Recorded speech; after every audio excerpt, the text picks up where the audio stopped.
Hey guys, how are all of you beautiful people? Hope all you are doing fine. This is the next part of Magus of the Wizarding World.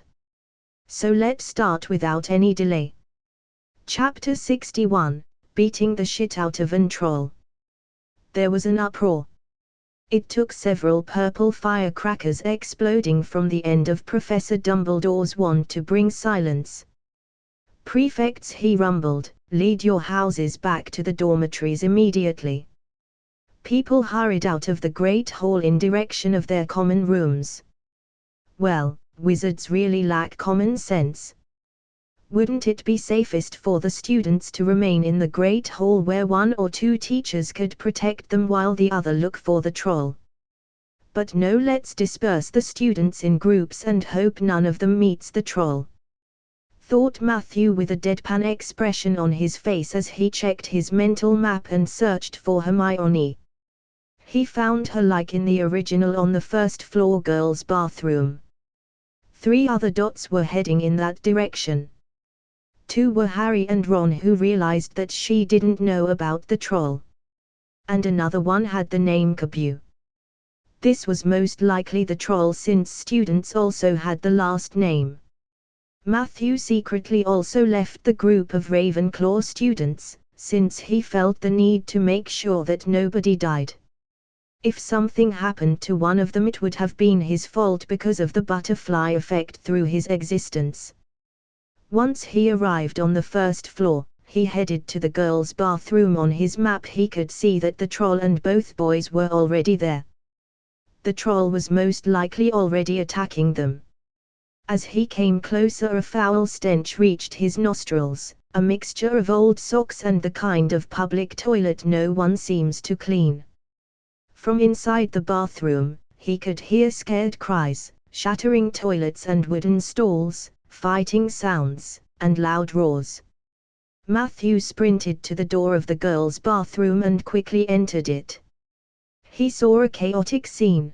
There was a 12 feet tall troll. Its skin was a dull, granite gray, its great lumpy body like a boulder with its small bald head perched on top like a coconut. On the head hung a dark-haired boy who was trying to beat it to distract the creature, but to no avail.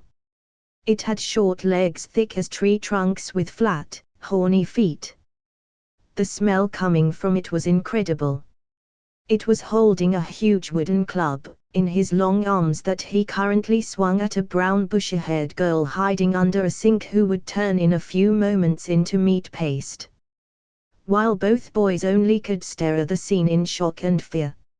If he didn't complete the second stage of his occlumency training a few days ago, he would have been too late. Thanks to his new superior reaction speed, Matthew could react the instant he entered the bathroom, with his wand already ready in his hand. Corpo Aegis. He cast instantly while pointing his wand at Hermione. A bright green and thick barrier appeared between the massive wooden club and the scared girl. The barrier blocked the club and made it deflect backward. The troll moved a few steps backward from the momentum while the barrier shattered from the impact. It was only quickly cast and not very strong after all, but gained enough time for Matthew to summon Hermione and Harry with the summoning charm to him. He levitated both of them to Ron and said, "Stay behind me," while taking a serious look at the troll, who regained its balance and was about to run to them. "You will regret that, you ugly piece of shit," cursed Matthew. First, he levitated some parts like pipes, wood, broken sinks, and toilets at the head of the troll. It was enough to distract it so it wouldn't run at them, which was even hard for Matthew to block. "Take this, pea-brain. Gigangus." He cast and a massive ethereal red-colored fist appeared from his wand and punched the troll into the face. It stumbled backward, but it was far from enough to knock it out since it was a massive creature with a thick and resistant hide. "So you are still standing? Well, bad luck for you, since I need to vent my frustration at someone," said Matthew as he began to beat up the poor troll with one gigantic red fist after another. The 3 first-year students woke up from their stupor and fear as they began to watch a 12-feet-tall troll getting beaten black and blue by gigantic fists. They even would have some pity with the creature if it hadn't almost killed them a few moments ago. As the troll fell unconscious and completely beaten up to the floor, Matthew bound it with his weakening cursed chains so it couldn't escape until the teachers took care of it. He turned to the 3 first years. "Are you okay?" he asked them. "Yes, I've only got a few scratches." "Thank you for saving us, Matthew," replied Hermione as the other 2 nodded. "Is it dead?" she asked after taking a look at the troll on the floor. "No, just unconscious. I felt it deserved a good beating," explained Matthew while chuckling awkwardly. A sudden slamming and loud footsteps made the 4 of them look up. They hadn't realized what a racket they had been making, but of course, someone downstairs must have heard the crashes and the troll's roars. A moment later, Professor McGonagall had come bursting into the room, closely followed by Snape, with Quirrell bringing up the rear. Quirrell took one look at the troll, let out a faint whimper, and sat quickly down on a toilet, clutching his heart. "What an actor, he chose the wrong job," mused Matthew. Snape bent over the chained troll and especially observed the chains. Professor McGonagall was looking at Ron and Harry. Harry had never seen her look so angry. Her lips were white. "What on earth were you thinking of?" said Professor McGonagall, with cold fury in her voice, as she stared like an enraged dragon at especially Harry and Ron, most likely thinking they did something stupid. "You're lucky you weren't killed.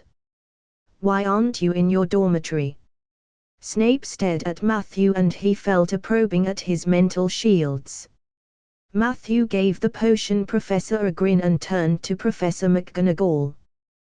"Professor, you are misunderstanding the situation," began Matthew to explain with a polite smile. "Harry and Ron are here for the same reason as me. All of us realized that Hermione, who needed to visit the bathroom before the feast, didn't know about the troll. Since the troll was supposed to be in the dungeons, it would be not dangerous to quickly inform or like me fetch Hermione. But for some reason, the troll wasn't in the dungeon but here on the 1st floor," explained Matthew as he gave Quirrell a quick look. "If Harry and Ron didn't choose to inform Hermione, you would find at least one dead student here. Because I would have been too late myself, I just arrived at the last moment to save her. Instead, you should reward them since none of them broke the rules, including myself. There is no rule against visiting the bathroom during the feast. Maybe we should have informed a perfect, but there was no immediate known danger," explained Matthew. "Well, in that case," said Professor McGonagall, staring at the 4 of them, "next time you should still inform a teacher or perfect. But you are right, under these circumstances you should be rewarded. 5 points for each Mr. Potter and Mr. Weasley for thinking about their classmates. And 10 points for Mr. Mason for looking after the younger students," rewarded McGonagall. Only Snape looked a bit disappointed at Harry. Afterward, Ron and Harry headed for the Gryffindor Tower, but not before saying goodbye to Hermione. It seems they became friends again, so maybe the canon timeline was still working. But who knows, since Hermione wasn't supposed to die. Matthew would still need to keep a close eye on the events and manipulate them if necessary. Now at least Snape and Dumbledore knew that he was a very capable student with the ability to create spells himself, since Snape without a doubt would have scanned the minds of the others as well. He also knew that Matthew practiced occlumency, but that was only a matter of time. It would have happened sooner or later since he learned the art. But he couldn't change what happened now. The learning of his magic capabilities was unplanned, but since he didn't use dark spells it was not much to worry of. It was a heat of battle decision he would have to live with. Voldemort most likely also knew some of his capabilities but would most likely underestimate him in his arrogance. Since some chains and magical fists were nothing that would alarm him. After all, he wasn't logical thinking anymore with his soul so damaged. They arrived at the Ravenclaw Tower and joined the rest of the house to the feast in their common rooms after Hermione thanked him prisonally. Soon the whole house knew Matthew took out a troll and stared at him in awe. The whole school would know by tomorrow. Matthew decided to lay low for a few weeks. Chapter 62, Slytherin vs.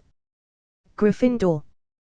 Besides everyone in the castle knowing that Matthew beat the shit out of a troll, which earned him a new form of respect and fear from many students, like his Slytherin rival Warrington, who Matthew honestly forgot he even existed, Hermione began to spend a lot more time with him and for some unexplainable reason also Cho. Often when Matthew did his homework in the common room or the library, he would be joined by either one or both of them. They would often ask him questions about magic or just chat with him. Matthew had no problem with that and even enjoyed their company since he didn't even need to concentrate on his homework, he could help them a lot. Hermione was also interested in the spells he used during his fight with the troll and asked him about them. They are spells I created myself after I realized I didn't find spells to fight larger creatures without killing them. Something like the explosion charm or a powerful cutting charm would be effective against large creatures like trolls, but they could kill them. While beating the shit out of them was painful, but it won't kill them if you don't overdo it, explained Matthew to the studious brunette. So that's how it is. Should I also begin to read on spell creation? Asked Hermione with a shining in her eyes. Ha ha, no, it's much too early for you. You need a wide foundation of knowledge in many spells and magical theory, and also runes and arithmancy to even start with. I worked hard and spent a lot of time in the library before I created my first spell at the end of last year. Half lied to Matthew to downplay his capabilities. The spells I used in the bathroom I just created recently since I was missing something like these. The body binding curse wouldn't even work for a troll, but my chains are effective, continued Matthew while explaining his reasoning. So that's how it is, muttered a bit disappointed Hermione. She most likely will spend more time in the library now. A small tip from me, you should focus on non-magical sciences since their information is really useful in magic. With magic, you can bend their rules but the world still works on them, and you will have a much easier time creating spells based on them. You most likely are continuing your non-magical education, so focus more on science if you have the chance, said Matthew. Okay, and right, thank you for explaining the magical world for me during the summer. My parents were also really happy to learn more of it, replied a happy Hermione. Scene break. As they entered November, the weather turned very cold. The mountains around the school became icy grey and the lake was like chilled steel. Every morning the ground was covered in frost. Hagrid could be seen from the upstairs windows defrosting broomsticks on the Quidditch field, bundled up in a long moleskin overcoat, rabbit-fur gloves, and enormous beaver-skin boots. The Quidditch season had begun. On Saturday, the first match of the season would happen, Slytherin vs. Gryffindor. According to Hermione, Harry became really busy because Oliver Wood, the captain of the Gryffindor Quidditch team who was 2 years older than Matthew, pushed them to their limits since he did want to win the Quidditch Cup this year. They had the best chances this year since Charlie Weasley finished in Hogwarts. Too bad for the Ravenclaw team, where Roger was a member of. Harry was so stressed with his Quidditch training that he even needed help from Hermione with his homework, Matthew made sure that she would only help guide them to the right answers and not outright let them copy it so they would learn something. Seems like Ron won't fail in Hogwarts since he somehow still gained Hermione's help. Since the troll incident, Hermione also changed. She became much nicer to her yearmates and more relaxed about rules. The life and death situation was a real eye-opener for her. But she also put more effort into learning magic. Maybe she would this time surpass Harry even in defense against the dark arts. Hermione, Harry, and Ron also began to investigate, like Dumbledore most likely planned, the third-floor corridor, especially since Harry saw the found on Snape's leg after the troll incident. They still didn't come to Matthew and ask him about the Philosopher's Stone. On the Saturday of the first Quidditch match, the Great Hall was full of the delicious smell of fried sausages and the cheerful chatter of everyone looking forward to a good Quidditch match. Although Matthew decided to visit this Quidditch match since he wanted to see the cannon spectacle, he hadn't much of a choice either way since Hermione decided he needed to help her support their friends. While Matthew was thinking when he became really good friends with Harry and Ron and whether he was part of the Golden Trio, which he hoped not, since he only wanted to be a side character who reaped the rewards and not in the center of the danger, he followed Hermione and his other Ravenclaw friends to the Quidditch pitch. By 11 o'clock the whole school seemed to be out in the stands around the Quidditch pitch. Many students had binoculars. The seats might be raised high in the air, but it was still difficult to see what was going on sometimes. Matthew and his friends joined Ron and Harry's roommates in the stand. They had a large banner on a bedsheet with them. It said Potter for President, and Dean, who was good at drawing, had done a large Gryffindor lion underneath. Hermione also applied a color-changing charm to it. Matthew decided to help them a bit and cast a simple animation charm on the lion so it would begin to roar.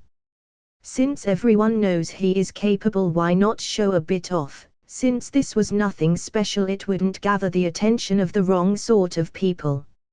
Someone like Voldemort would think he wastes his time with child play.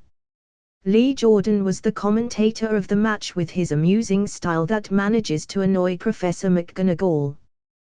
The match started without great trouble and Gryffindor took the lead. After a while, Hagrid joined them in the stands. The match proceeded pretty much equally until Harry's broom began to act up and began to distract the other players, like the twins who began to circle Harry to catch him if he should fall. Hermione and Ron came again to the conclusion that Snape was cursing Harry's brooms. And Matthew didn't correct them, since he wasn't sure how the timeline would change once they identified Quirrell as the real culprit. It could have drastic consequences since he would kill without blinking an eye. The situation was solved again by Hermione burning Snap's robes, who in turn knocked Quirrell over. Harry, who was once again in full control over his broom, suddenly headed for the ground. When the crowd saw him clap his hand to his mouth as though he was about to be sick, he hit the field on all fours, coughed, and something gold fell into his hand. "I've got the snitch!" he shouted, waving it above his head, and the game ended in complete confusion. He didn't catch it, he nearly swallowed it. Flint was still howling 20 minutes later, but it made no difference. Harry hadn't broken any rules and Lee Jordan was still happily shouting the results. Gryffindor had won by 170 points to 60. Chapter 63, The Wizard Magic System. I am not part of the Golden Trio or Quartet.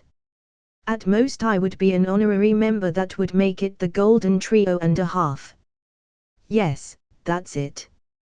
Concluded Matthew as he watched Harry, Hermione and Ron leave with Hagrid for his hut for a nice cup of tea after that exciting and dangerous Quidditch match, since they didn't ask him to join them. They would most likely talk about Snape as their main suspect and what was protected by the three-headed dog that he wanted to steal. Hagrid would most likely explain about Fluffy and accidentally let the name Nicholas Flamel slip. Matthew wasn't sure if it was accidentally, it was most likely planned by Dumbledore the old schemer, whether Hagrid knows it or not. In the end, it would lead the trio to research more and find out about the stone at some point. So the timeline was preserved. The only question is whether they will come to him for help, should he explain about Nicholas Flamel. It wouldn't really matter whether they knew what was protected earlier, since the main event only happens once Quirrell moves on to stealing the stone.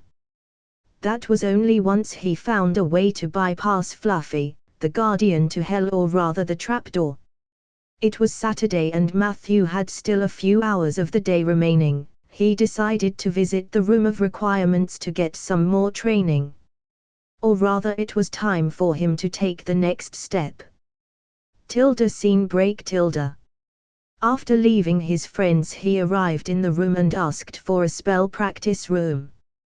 Once inside, he began to analyze what he knew about magic. There were multiple different systems of magic that different species used. Like wizards had their own magic system, so had house elves or other creatures. Each system was a method that allowed the magic user to harness and use the power called magic. The systems should be just a way to allow people to use magic. The final form of magic, true magic it could be called, should be free manipulation of reality by using the magical energy of the world. This was something Matthew wanted to accomplish. He never heard of anyone like that in the wizarding world, but it should be possible based on his analysis of the different systems. The wizarding system of magic can be split into two kinds of magic practices. There is passive magic and active magic. Although some of the schools or practices of magic are connected and mixed between the two, passive magic contains potions, rituals, enchantments, alchemy, and basically everything a wizard uses reagents or needs to prepare for. The active kind of magic could be called charms or spells. It contains a wide range of different magic schools like transfiguration, charms, defense, dark arts, and everything a wizard cast with or without his wand. It didn't matter which school of magic, all of them followed the same principles. A student learned a spell based on a spell model, incantation, and wand movement previously created based on arithmancy, runes, magical energy, and the laws of the world. This spell could, based on the school it belonged to, manipulate reality in a predefined way. Yes, the spell application could be based on mastery vary, but in the end, the spell was always the same. A lumos would always create light. It could be bright or dark, white or any other color. In the end, it was always light. The mastery of the spell itself could be split into different levels. The first level was casting by using a wand movement and an incantation. The next level was reached by removing the wand movement. This was something all Hogwarts students learned before their owls, with a wide collection of different spells. After their owls, they began to practice the third level of spell or magic mastery, the silent casting. An acceptable level was reached once the student could cast a spell by just imagining the incantation and effect. But that level was only mastered once the wizard could cast the spell alone with his intent. Mastery of this level was something most wizards would never reach, at most with their favorite spells. This was the level Matthew currently tried to attain with the spells he knew. He already mastered the second level with most of the Hogwarts curriculum. Only a few 6th and 7th years he wasn't able to practice yet. Spells like the Protean Charm, which was nice to know but didn't add much in a battle situation. But they shouldn't be any trouble with the level of experience he had. Once you mastered a level with a certain amount of spells, it wasn't hard to reach that level with others, it was only a matter of time. His focus in magic trained now was rather on reaching mastery over the third level with his magic. Many of his favorite spells already reached mastery where he could cast the only through his intent. It was even easier with spells you created yourself. For example, his dark piercing charm or his personal stupefy were more complex than a normal stupefy or disarming charm, but he mastered the third level with them first. But now he came to the core of his analysis. For certain aspects of magic there should be a fourth level. Based on his canon knowledge, this was mainly shown during the duel of Dumbledore and Voldemort in the Ministry. He only found some hints and theoretical knowledge but no actual spells about it in his database that contained the whole Hogwarts library. There were, according to his current knowledge, 2 particular branches of magic that could reach the fourth level. The fourth level was casting magic without a specific spell but only to will an effect. Once a wizard mastered the third level of a school or branch of magic, he could reach a level of understanding where he grasped, that was Matthew's theory, something akin to a law of magic. Where he could manipulate that particular branch only limited by his understanding of that law, or whatever you want to call it, and his magical energy reserve. The first branch where this level definitely could be reached was Transfiguration, and both Dumbledore and Voldemort reached that level, which both showed during their duel in the original work, especially Dumbledore. Another branch of magic that showed the fourth level was elemental magic. Mastery of the elements was a very powerful branch of magic. It was the prime example of magic in every fictional work, be it books, comics, or video games. Both Dumbledore and Voldemort also used that branch of magic during their duel. Voldemort created and fired a snake made of fire on Dumbledore and manipulated it to attack him, while Dumbledore trapped Voldemort in a ball of water during the duel. Elemental magic was the branch of magic Matthew decided to learn this year. His goal was to reach the fourth level in that branch of magic by the end of the year. He needed to push himself more to his limits. Although he was far more powerful than his yearmates and should be even able to beat freshly trained Aurors, he was still decades away from reaching the level of Dumbledore and Voldemort. Even most of the Death Eaters were still a serious threat at the moment. And Voldemort's resurrection was only a bit more than 3 years away. Although all branches of magic were interesting, his survival was the most important thing for him.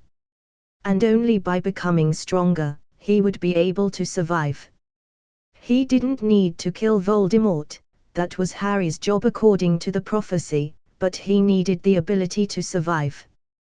And he could definitely flee with his portals even through Portkey and Apparition wards, but he needed the ability to fight long enough to create and escape through a portal. Chapter 64, Elemental Magic. The Hogwarts library only contained the basics of elemental magic, barely a starting point for Matthew how to proceed with learning this advanced type of magic. Thanks to Sarah's analytical abilities, his database contained and combined a wide range of information about different kinds of topics, and filled the blanks by combining the pieces of information contained in different sources. But in the end, he would need to explore this kind of magic himself. It shouldn't be too hard since even Dumbledore and Voldemort managed to learn elemental magic without an AI chip. Matthew felt with his now enhanced and efficient mind he shouldn't be behind wizards like them, even without the AI chip. With it he was definitely surpassing them. What his database gathered about elemental magic was that the elements can be split into 5 basic elements, which are fire, water, air, earth, and thunder. These elements with enough mastery over them can be combined into basically any other element, which is called composition elements. Based on the ratio between 2 or even more elements, a wizard was able to control forces like ice, metal, lava, and much more. But composition elements were something that was only deduced by the AI chip during its analysis of the gathered knowledge in the database. Sarah concluded that it should be possible to manipulate composition elements based on the spell models of spells like the freezing charm Glacius, which was a simple spell based on water and wind elements, or a spell like the hairdryer charm, which was used by many wizards every day, was based on basic manipulation of elements like wind and fire. The existence of these charms was what proved the existence of composition elements in elemental magic for Matthew and the AI, at least theoretical. They were never shown on the level of level 4 mastery like during the duel of Voldemort and Dumbledore. The starting point for elemental magic was mastering a wide range of elemental spells of a specific element to at least level 3. But this was much harder than it sounded. After all, there was a reason why not many wizards used even just elemental spells during duels. There weren't many of them. Even in the whole Hogwarts library there could be very few found. By far from enough to bypass the boundary between a third-level mastery of a school of magic and their fourth level. Matthew decided he would begin his journey into mastering elemental magic with the element of fire. The most popular element for any magic user in any work of fiction containing magic. It was also an element with a wide range of offensive uses and a very powerful one. Although it was basically the most popular element, here Matthew found already out why there weren't many users of elemental magic. There was only a limited amount of fire spells found in the Hogwarts library. He only found 6 spells based on fire in the whole library, although there were many theoretical explanations like flue powder or the importance of fire during potion brewing. His choices in actual charms were very limited. The first one was the Bluebell spell, which conjured unique cold flames of blue color, which had unique magical properties. It was mainly used during potion making or if a wizard needed fire without causing burns. Next was the Burning Charm with the incantation Flagrate. It was conjured weak flames to mark objects with scorching marks. Thirdly was the fire-making spell Incendio, the most likely widest known fire spell in the whole Harry Potter universe. It had many variations, but its main use was to conjure flames. Then came the Sparks spell every first year. It was a spell that allowed the wizard to conjure colored sparks. The last 2 spells were located in the restriction of the library. There was the Flagranti Curse with the same incantation as the name. It shouldn't be confused with the Burning Charm, which had a similar incantation. Its purpose was to heat an object to a high temperature. And lastly was the darkest spell of all of them, the Fiendfira Curse. It really was a wonder to Matthew that the spell was accessible in the restricted section. This was by far one of the most dangerous spells a wizard could learn, since if he was unable to control the cursed flames he would be devoured by them himself. But 6 charms were far from enough to master the fire element. After all, Matthew already mastered 5 of them to the 3rd level. Only Fiendfira he didn't dare to even try out because compared to it the others were parlor tricks. The gap in difficulty between them was broad. For Matthew, the lack of spells was no trouble. After all, he had the advantage of the AI chip. With the help of Sarah, he began to design different kinds of fire-based spells which he would begin to master in the next weeks. He also started to practice the different fire spells he gained in the library in different variations. He also learned another fire-based spell he knew from the movies, Protego Diabolica, basically the signature spell of Grindelwald. It wasn't that hard to learn it since he knew the effect and the incantation, and unlike Fiendfira it wasn't uncontrollable and only burned specific targets. The spells he created over the next few weeks with Sarah's assistance were: Beep. The spell creation process is finished.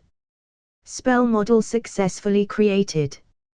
Name, Fireball. Incantation, Ignala. Range, Midlong. magical energy cost 3.6 units. Description: a classic spell from any RPG. The fireball spell shoots a volleyball-sized ball of fire at the target and burns it on contact. Beep. The spell creation process is finished. Spell model successfully created. Name: Cursed Fireball. Incantation: Ignila Diabolica. Range: mid-long. Magical energy cost 6.3 units. Description: like the fireball spell, it shoots a volleyball-sized ball of flames onto the target. But these flames are black in color and much harder to extinguish and also hotter. Beep. The spell creation process is finished. Spell model successfully created.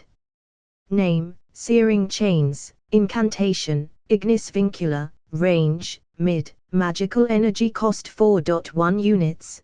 Description: a variation of the chain spells. Unlike the original, these ones aren't cursed, but they are instead made of fire and bind the target while at the same time burning them. Beep. The spell creation process is finished. Spell model successfully created. Name: Flame Whip. Incantation: Innellum. Range: short mid. Magical energy cost 3.9 units.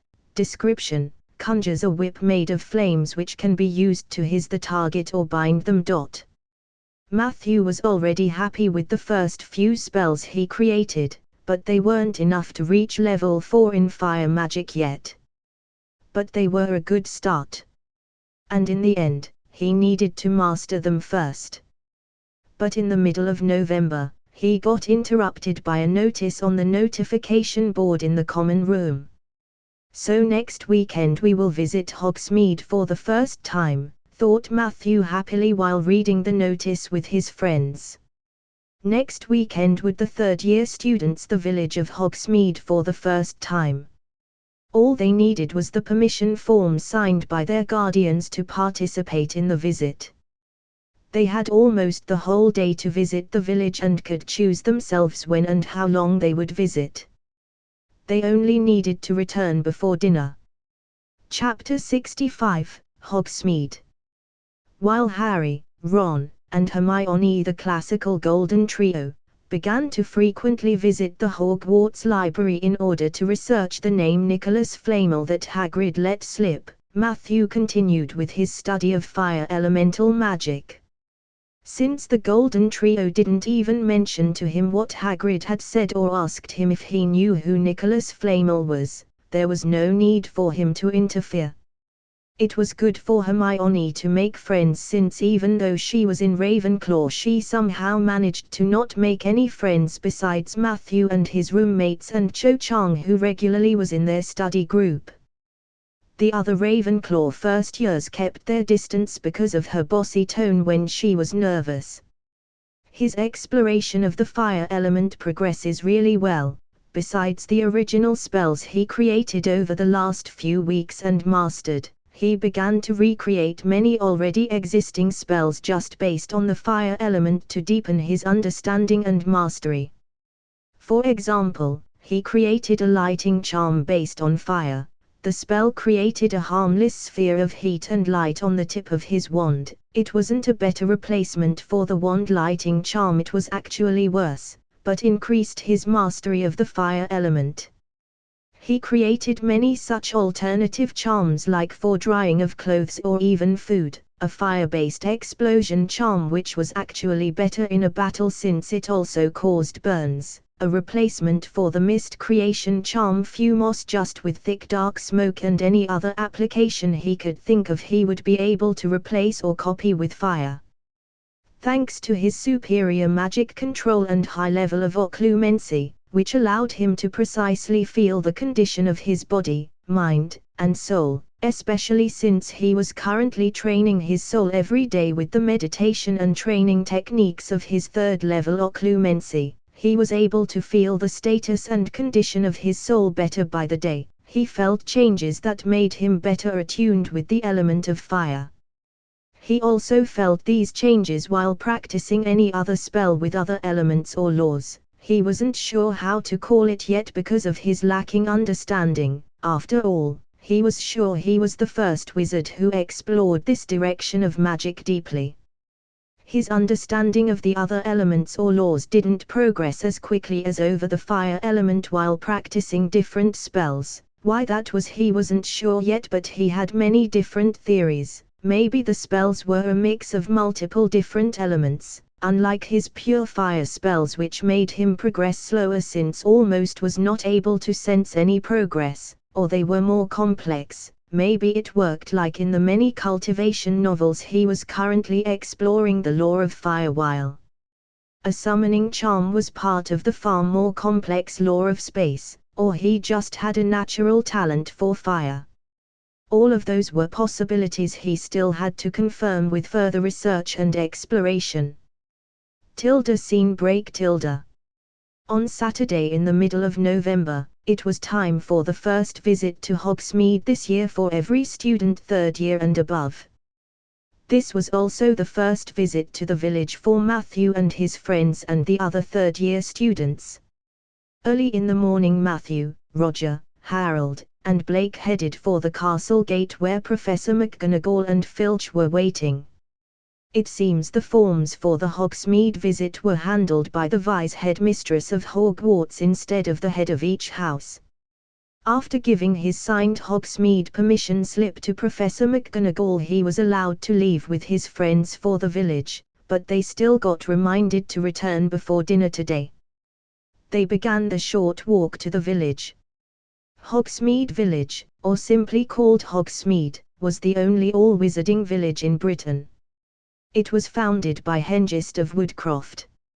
Since before 1714, Hogwarts third years and above had been permitted weekend trips into the village. The village was built on the ruins of the village that in ancient times chased the dark wizard Rachidian and his horde of Dementors away and ended with his death when he wanted to cast the Patronus charm. Matthew was sure that today only very few wizards could cast the Patronus charm since it was apparently a difficult charm today. Hogsmeade was a picturesque little village of cottages and shops, with enchanted candles hanging in the trees during the holidays. The Hogsmeade train station was also a bit outside of the village located, where the students would arrive and depart every year with the Hogwarts Express.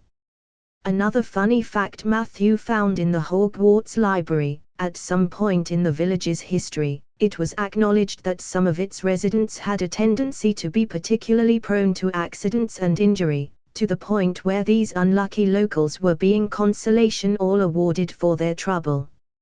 He found even old news articles of the Daily Prophet about the Most Maimed Award. As of the 1987-1988 school year, one of its inhabitants, a former Care of Magical Creatures professor at the nearby Hogwarts School of Witchcraft and Wizardry, Selvinus Kettleburn, had received the Hogsmeade's Most Maimed Award 10 years in a row. So that's how a purely wizard village looks like. It's really a nice village even if it looks a bit old, said Blake, the other Muggle-born student in the group of friends who just entered the wizard. Yes, it's also the only all-wizard village in Britain. I visited it a few years ago with my parents, explained Harold as he began to act as the guide of the group. For their first visit they began to explore the village and their shops systematically. They began at one side of the village and visited every shop on the way to the other side. There were many different shops inside the wizard, like cauldron shop, music instrument shop, herbology shop, clothing shop, quill and paper shop, a post station, some cafes and bars, sport needs, a bookstore, a joke shop, an inn, and even a branch from Ollivander's wand store. The friends stopped in many shops. For example, Matthew restocked his potion ingredients in Dogweed and Deathcap, the local herbology shop. Although its selection wasn't as great as in any store in Diagon Alley, it still sold most of the most needed ones, and especially the ones for the Hogwarts potion class since students were the main audience. They also made a short stop at Tomes and Scrolls, a bookstore established in 1768. Unfortunately, they didn't have any books that Matthew didn't read. Like in many other stores, their goods were far fewer than in Diagon Alley, but for students, it was a nice store to get replacements for their Hogwarts books since they were all on stock for every year. Next, they visited the famous sweet shop Honeydukes, where they refilled their stock on magical sweets since this was something Hogwarts students never had enough of. Matthew also bought some for Cho, Hermione, Harry, and Ron since they would still need to wait a few years until they were able to visit the village. Chapter 66, Hogsmeade 2. After finishing shopping for sweets in the Honeydukes sweets shop, which by the way also had an entrance for a secret passage into Hogwarts, the four friends decided to check out Zonko's joke shop next. The joke shop was one of the most favorite places for Hogwarts students. It was a shop that could proudly advertise jokes and tricks to fulfill even Fred and George Weasley's wildest dreams. And like it was to be expected, some of the current visitors of the shop were the Weasley twins, who currently were browsing the joke products with their friend Lee Jordan. As he saw the twins, he remembered he still needed to get revenge for the prank they pulled on him a few weeks ago, so he began to also browse for some inspiration. Some of the products currently in stock were things like dung bombs, hiccough sweets, frog spawn soap, sugar quills, and nose-biting teacups. But nothing of had caught Matthew's interest since they were too basic to prank such distinguished pranking masters like the Weasley twins, who would spot such pranks miles away. In the end, he decided it was better for him to create a prank himself. His friends bought some pranking stuff in the shop. After they paid, they left the colorful store and continued on. After a while of further exploring and shop browsing, they arrived at the end of the village on the path that led to the Shrieking Shack. The Shrieking Shack was an abandoned house in the outskirts of the village of Hogsmeade.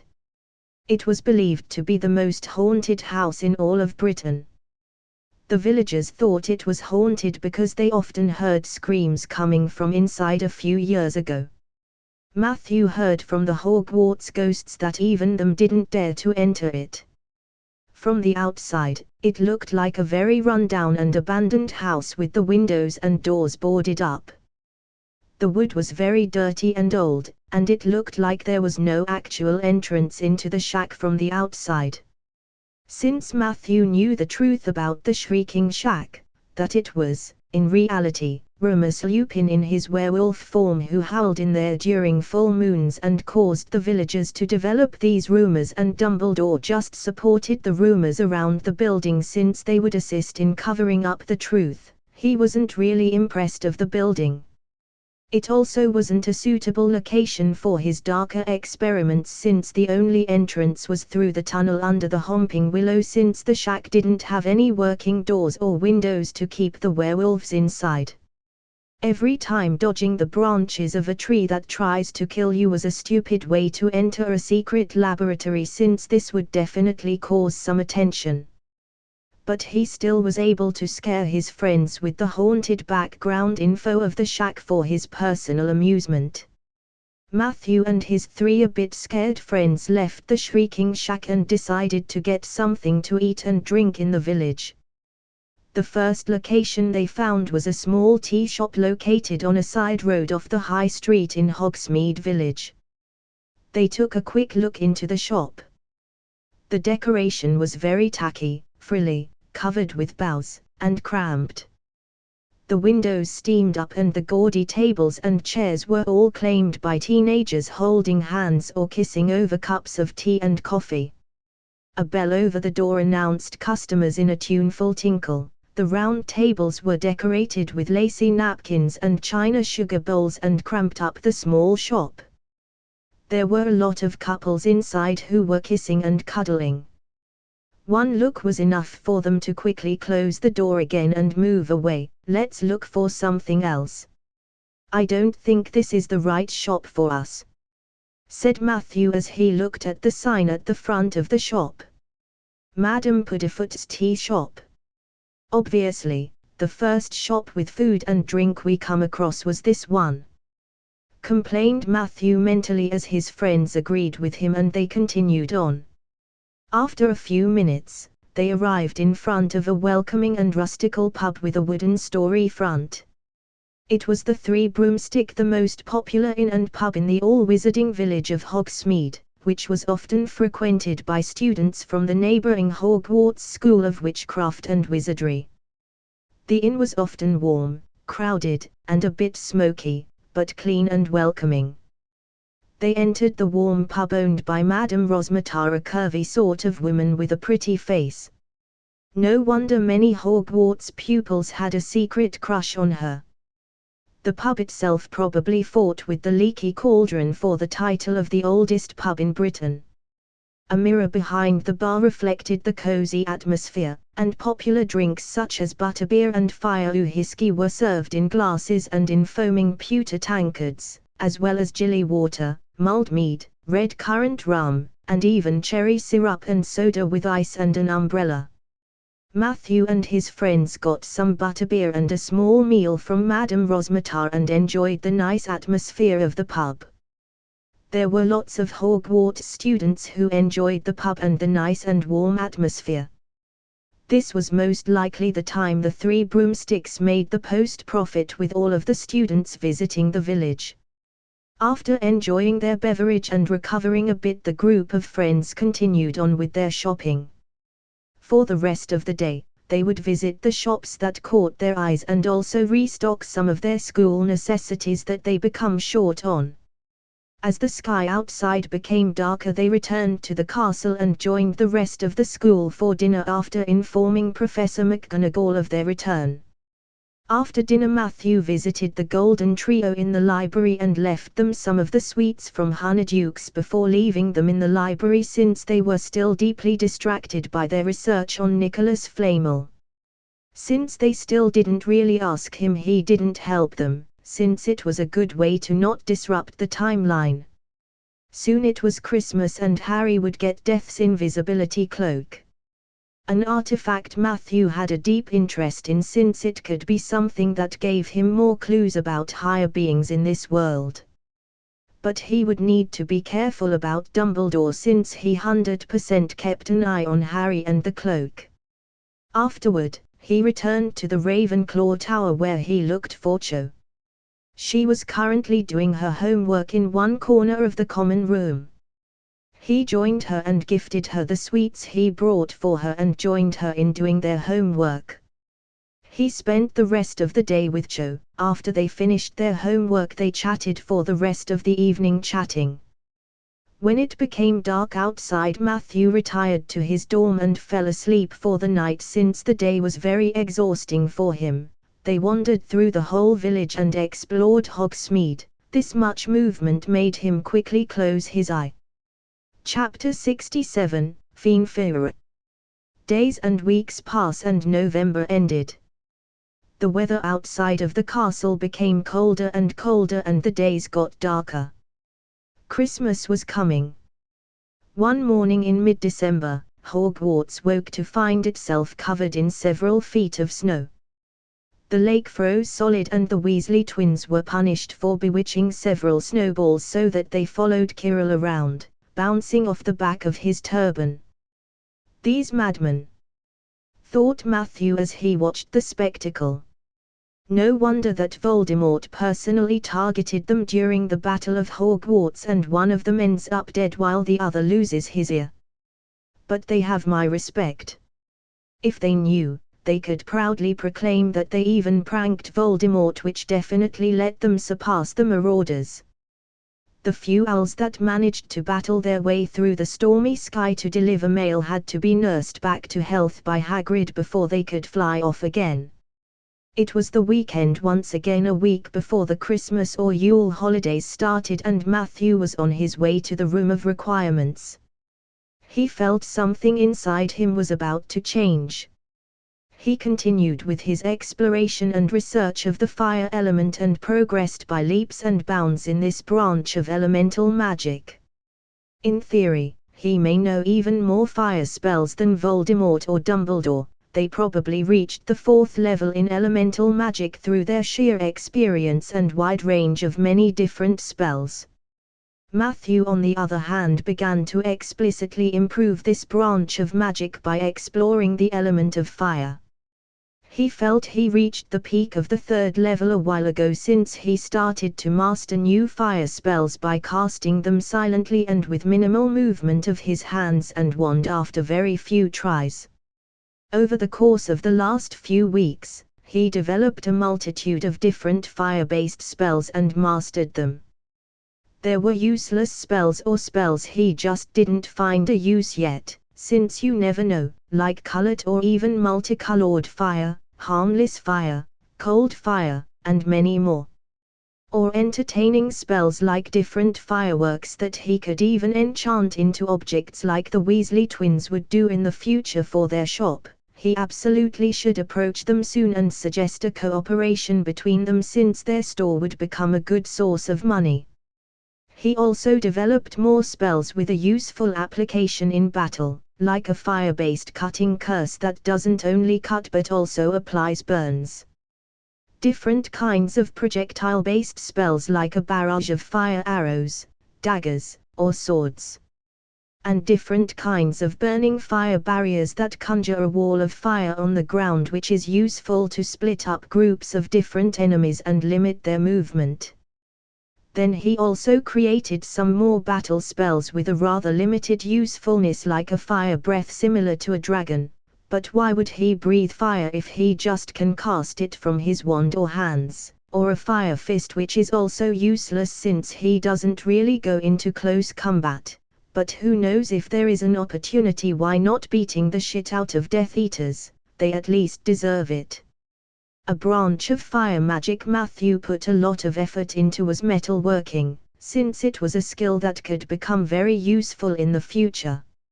If he ever needs to start a business in the non-magical world, he would be able to make a lot of money in the metal industry, be it automobiles, machines, weapons, or anything else. Metalworking was an essential part of the non-magical world, and being cheap and efficient would earn someone a ton of cash. Matthew first developed a welding charm that, after mastering the spell, allowed him to weld two pieces of metal instantly and perfectly together, so perfect that he even needed to practice to do it worse, since it could cause suspicion in the non-magical world. Then he developed further spells to melt metal, hardening it, and so on. Inside the room, he began to mentally communicate with Sarah. "What is the matter, Sarah?" he asked the AI chip. Beep. The ongoing analysis of host's status showed that the host is approaching the threshold in fire magic. All that is missing is one last push to enter the 4th level in fire elemental magic. So I only need to learn one last fire spell to reach the 4th level. Well, I have just the spell that I didn't try yet.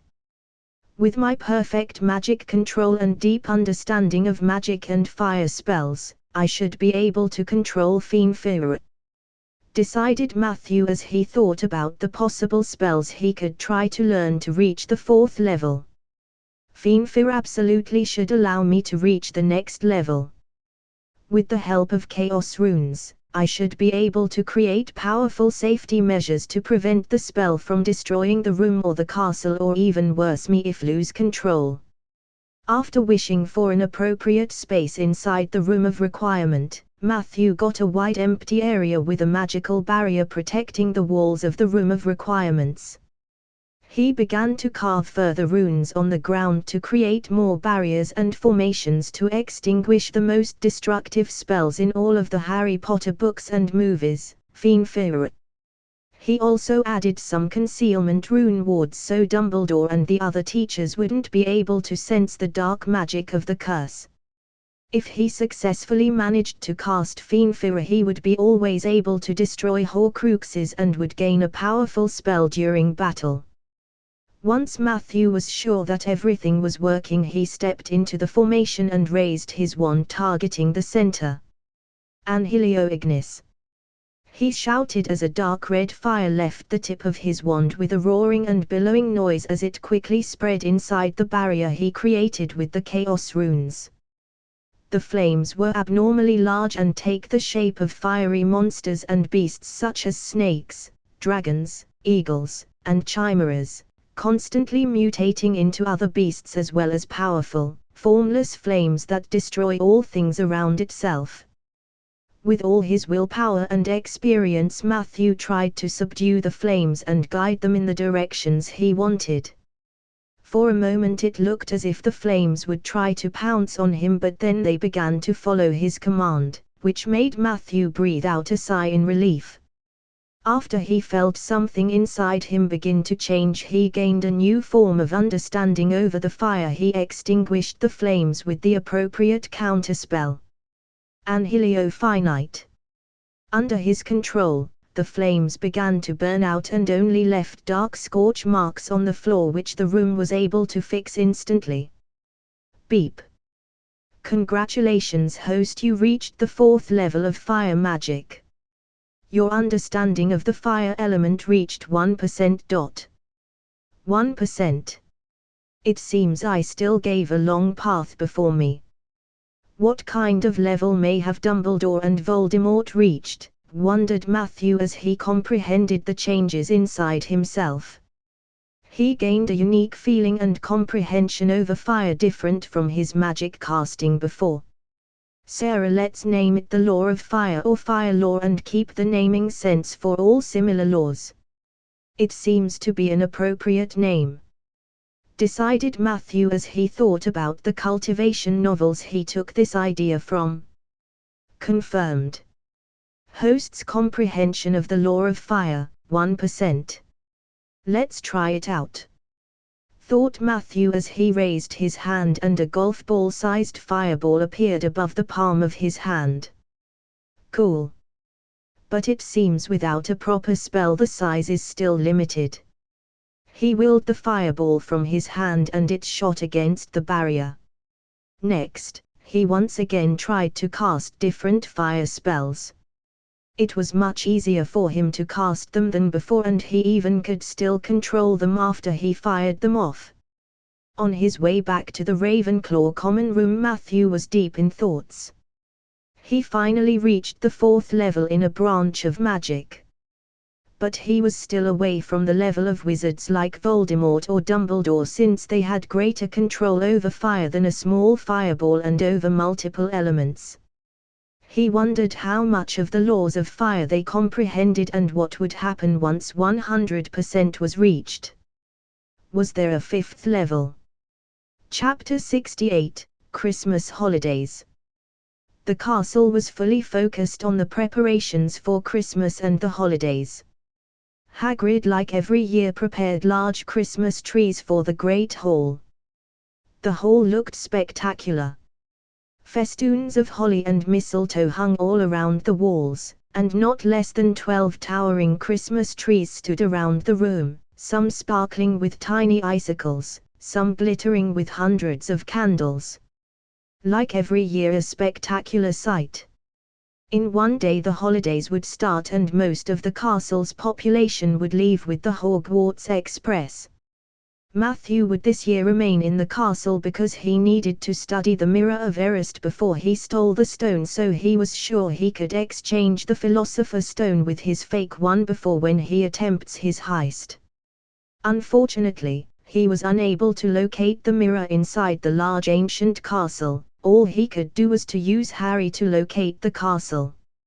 For that, he prepared a few nice Christmas gifts for the Golden Trio. Since he hadn't much to do with Ron, a few sweets were enough.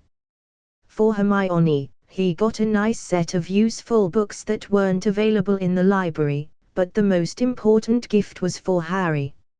It couldn't be something too expensive or it would be strange. He decided to get Harry a nice pair of glasses that he enchanted himself with.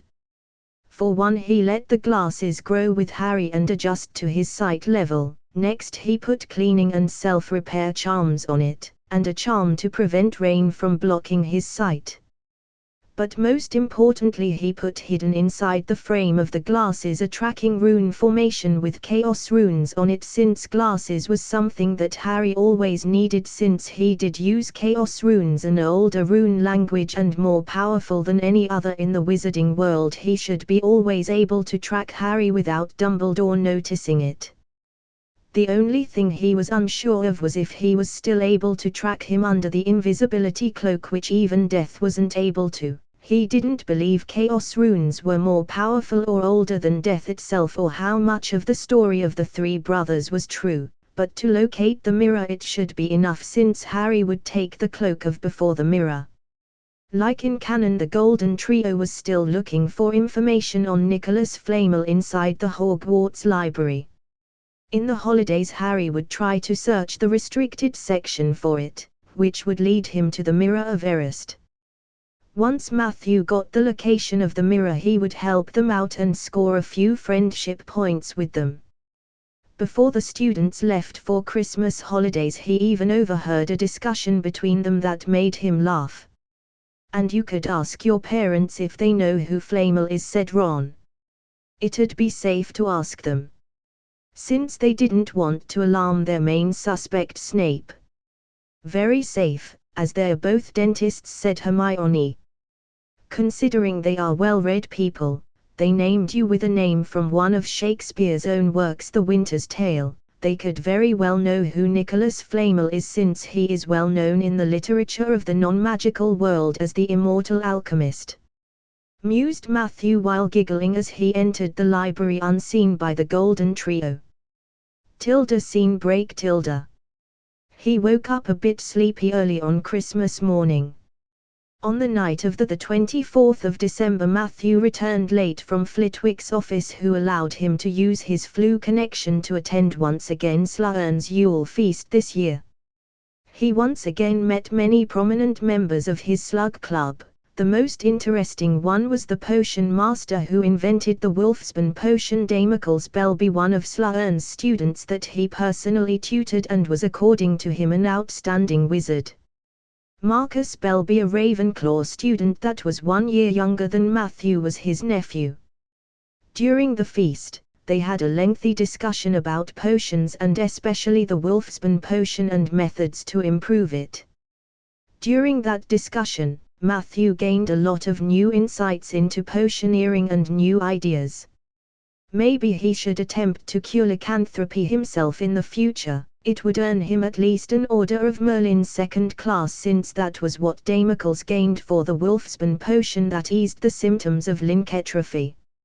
An Order of Merlin from 2nd class upwards would gain him a seat on the Wizardgammo and political power besides fame, which would be useful to enforce his interests in the wizarding world without becoming a Dark Lord. And every Order of Merlin would earn him an additional vote, and even could turn his family into a proper noble family from what he gathered. A wizarding family could gain the noble and the ancient title. Noble was through contribution and ancient was through age of the family. Wizarding laws and nobility were a very complex and vast topic. Slughorn himself was very interested in Harry, since he knew that he started in Hogwarts this year and spent a lot of time asking Matthew questions about him. Considering that he and Harry became good friends also raised Slughorn's opinion of Matthew further. It was clearly visible in his eyes that Slughorn wished to return to Hogwarts to teach, just to add Harry to his collection. He even suggested Matthew should bring him next year. Matthew was the only Ravenclaw that remained for the holidays. Everyone else returned home after opening his gifts. He joined the teachers and a few Hufflepuffs, Harry, who looked very happy, and the Weasleys in the Great Hall for the Christmas feast. A magnificent feast. 100 fat, roast turkeys, mountains of roast and boiled potatoes, platters of chipolatas, tureens of buttered peas, silver boats of thick, rich gravy and cranberry sauce, and stacks of wizard crackers every few feet along with the table. These fantastic party favors were nothing like the feeble Muggle ones he remembered from home. Harry, who wore his new glasses to Matthew's happiness, pulled a wizard cracker with Fred, and it didn't just bang, it went off with a blast like a cannon and engulfed them all in a cloud of blue smoke, while from the inside exploded a rear admiral's hat and several live, white mice. Up at the high table, Dumbledore had swapped his pointed wizard's hat for a flowered bonnet, and was chuckling merrily at a joke Professor Flitwick had just read him. Flaming Christmas puddings followed the turkey. Percy nearly broke his teeth on a silver sickle embedded in his slice. They watched Hagrid getting redder and redder in the face as he called for more wine, finally kissing Professor McGonagall on the cheek, who giggled and blushed, her top hat lopsided. They left the table with a lot of new things. The white mice disappeared and would most likely end up as Mrs. Norris' meal. For the rest of the afternoon, Matthew joined Harry, who thanked him for his gift, and the Weasleys to a furious snowball fight on the grounds. Afterward, he returned happily and exhausted to the Ravenclaw Tower. But he didn't go to sleep but kept his eyes on Harry with the mental map and the tracking charm. After a while, once everyone should have gone to sleep, he saw that Harry vanished from his map and felt with his tracking charm on his new glasses that Harry left the Gryffindor Tower. Chapter 69, The Mirror of Erised. Matthew was now fully awake again and monitored his mental map that was connected to the wards. Harry was nowhere to be found, and his tracking charm only told him he was on the move. It seems the invisibility cloak of death was able to hide his presence from the Hogwarts wards and his tracking spell even if he used chaos runes. One thing still confused Matthew: in the movies Harry could still see himself on the map while being under his invisibility cloak. He could only guess that it worked because he was under the cloak together with the map, which circumvented the cloaking effect of the Death's Cloak. After a while Matthew observed how Filch entered the restricted section of the library. Harry was at this moment most likely leaving the library after alarming Filch with one of the cursed books that started to scream. Filch himself headed somewhere on the 5th floor and met up with Professor Snape, who was currently patrolling the floor and looking for any students that broke curfew. He now knew that the mirror had to be somewhere on the 5th floor, since Harry would find the classroom with the mirror inside close to Snape's and Filch's meeting spot. He monitored the area carefully for Harry, who needed to appear any moment now. There he was. Harry appeared in one of the abandoned classrooms on the left side of the 5th floor, which must be the location of the Mirror of Erised. Suddenly Dumbledore, who until now was in his personal quarters above the headmaster's office, appeared in the abandoned classroom behind Harry. Apparently, the boy didn't notice the headmaster since he still stood in the middle of the room, turned away from the old man right in front of one wall. It seems the door to classroom with the mirror is warded and will alarm the headmaster if someone entered it. Sarah saves the location of the mirror and actively monitors it. Requested Matthew mentally while keeping an eye on Harry. The young boy stood for over an hour standing before the wall of the classroom while the headmaster left after a while and returned to his quarters. Harry suddenly left the classroom and hurried in direction of the Gryffindor common room. Time to confirm the mirror's location, thought Matthew as he opened a portal to the empty corridor before the abandoned classroom with the mirror inside. While standing before the door he cast some scanning charms and let Sarah analyze the door. Indeed, there is a simple alarm ward on the door, obviously connected to the headmaster.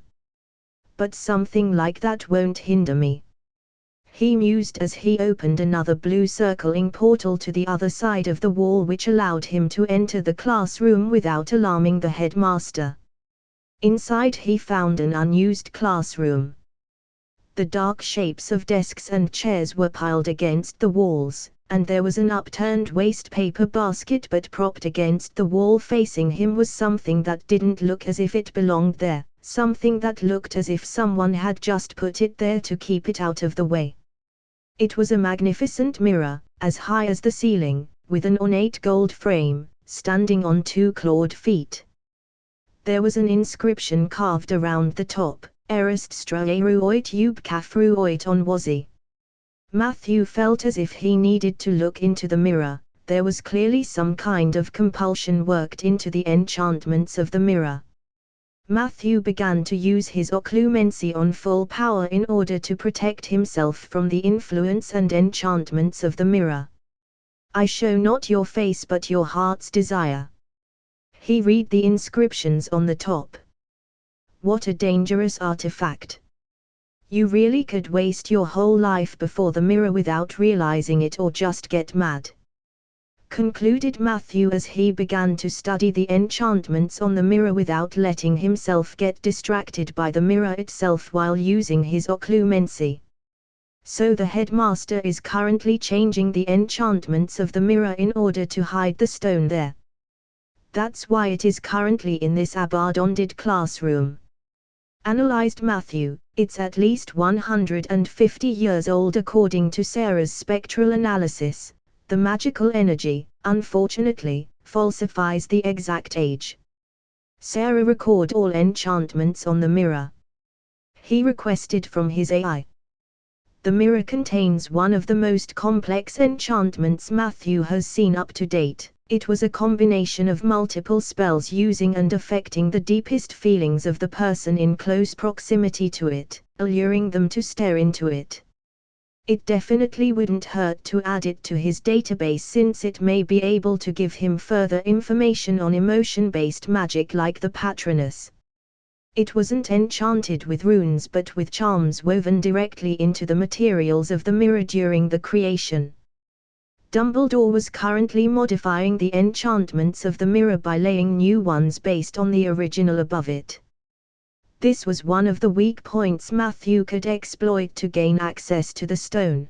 The new enchantments would fade much faster than the original ones since they were only cast on the mirror, not into it.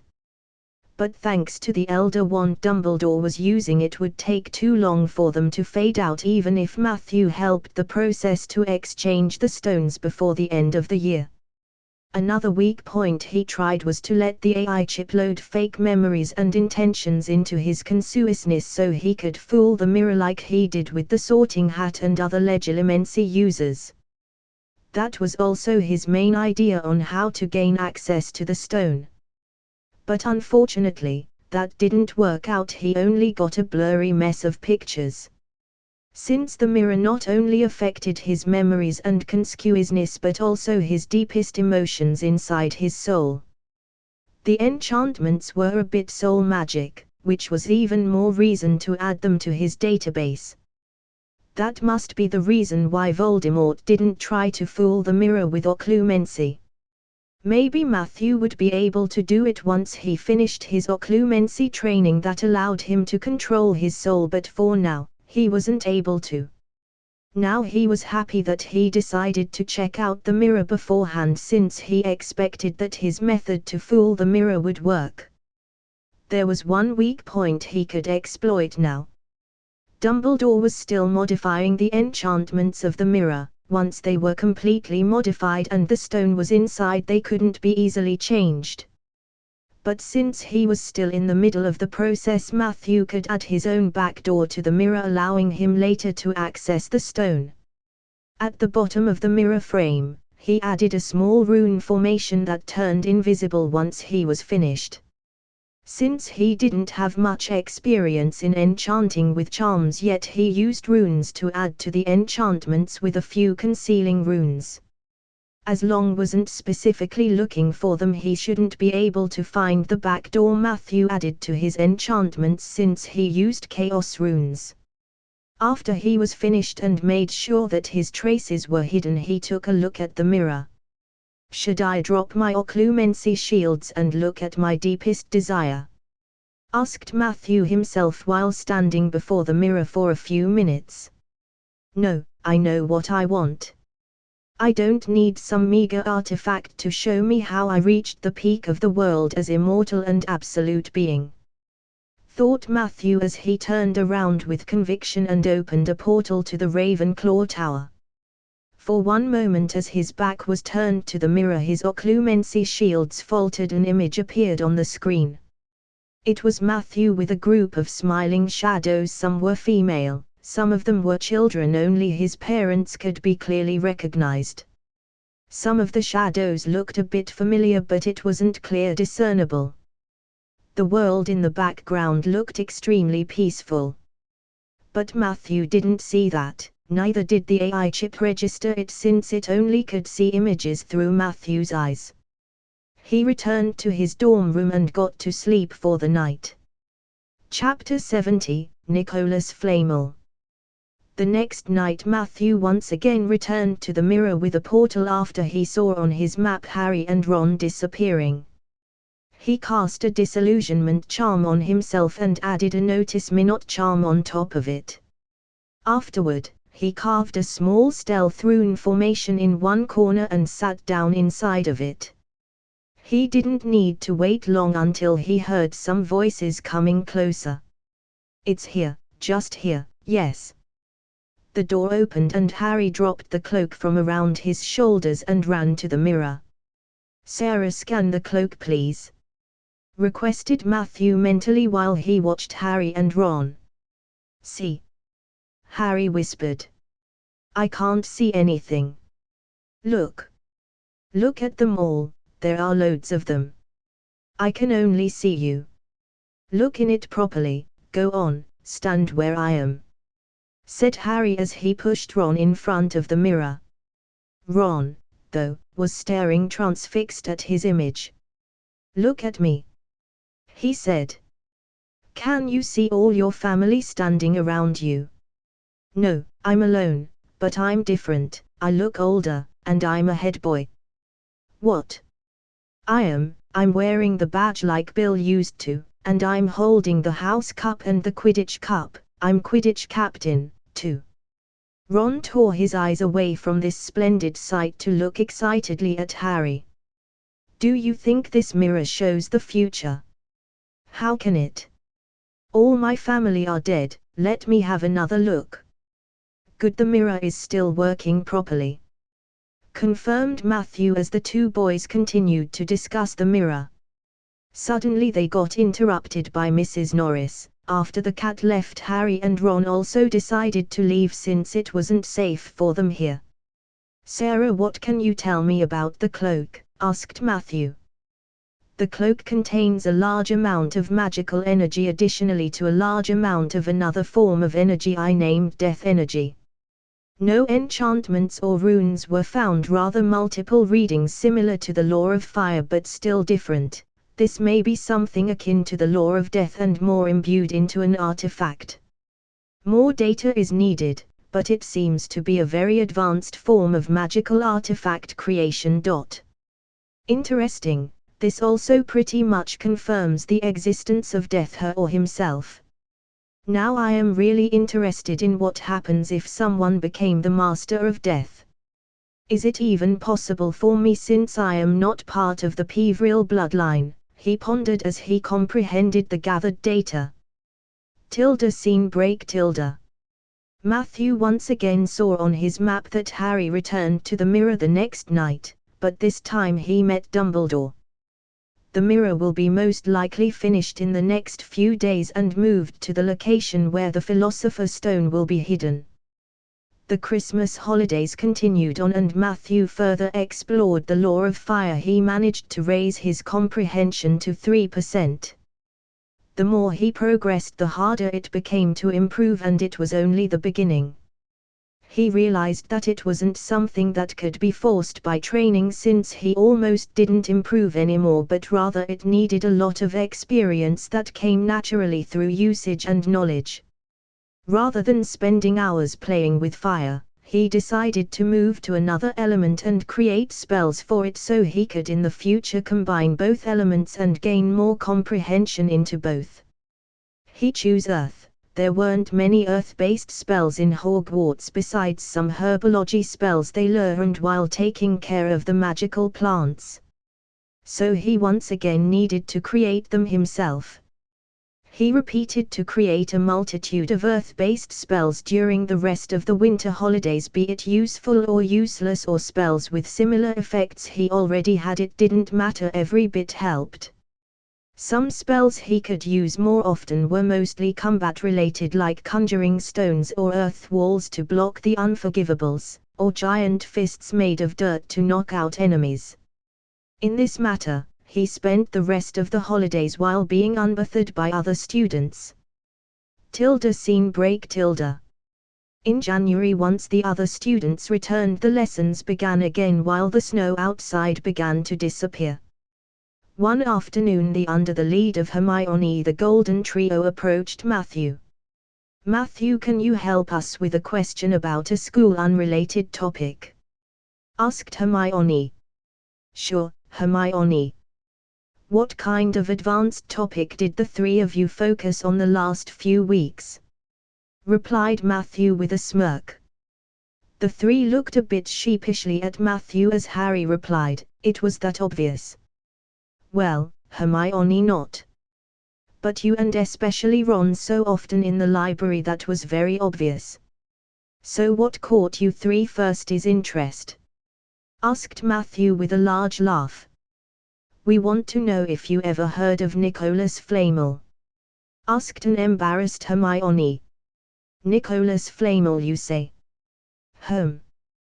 Which member of the staff dropped that name?"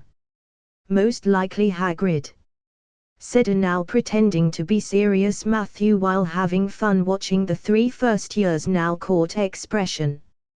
"So you are interested in what is hidden behind Hagrid's Cerberus?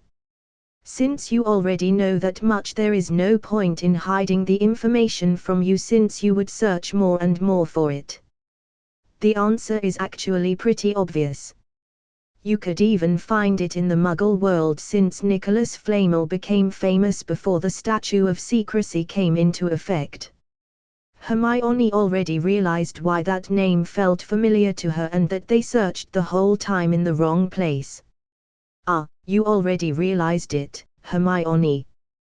Well, it seems you were looking for something like famous wizards in this century or the last, since he was still alive. But Nicholas Flamel is one of the few wizards that were born a long time ago and don't fall under that search criteria," explained Matthew with a smile while trying not to laugh about them. "Nicholas Flamel is in the non-magical world known as the Immortal Alchemist. He is Professor Dumbledore's teacher in alchemy, and he and his wife are over 600 years old. His exact age isn't absolutely known, since there are multiple known birth dates for him. He created the famous artifact called the Philosopher's Stone or Sorcerer's Stone, which not only can transmute any metal into gold but also create the elixir of life, which grants immortality." Seeing the look of realization on their face, Matthew continued, "It seems you realized what the Cerberus is guarding. A stone that makes gold and stops you from ever dying," said Harry. "No wonder Snape's after it. Anyone would want it." "Anyone? Nah, I don't think so. I heard Nicholas Flamel didn't stop aging. He is just alive through the elixir but looks more like a skeleton. Snape probably doesn't want to steal it, since this kind of immortality is shitty. As for gold, he is one of the prime potion masters in Britain. He has enough gold," explained Matthew, trying not to say too much so he wouldn't alarm Kirillmort, who regularly explored Harry's mind. "If someone wants to steal it, then for the healing properties of the elixir. It doesn't only prolong life but also heals anything as long you are alive," said Matthew as he guided the three of them in the right direction, but Harry still seemed focused on Snape. Only Hermione gained a thoughtful look. That's it, guys. Hope you like the video. Like, share and subscribe the channel. Also tell me in the comments what you want to see next, and if you have any recommendations.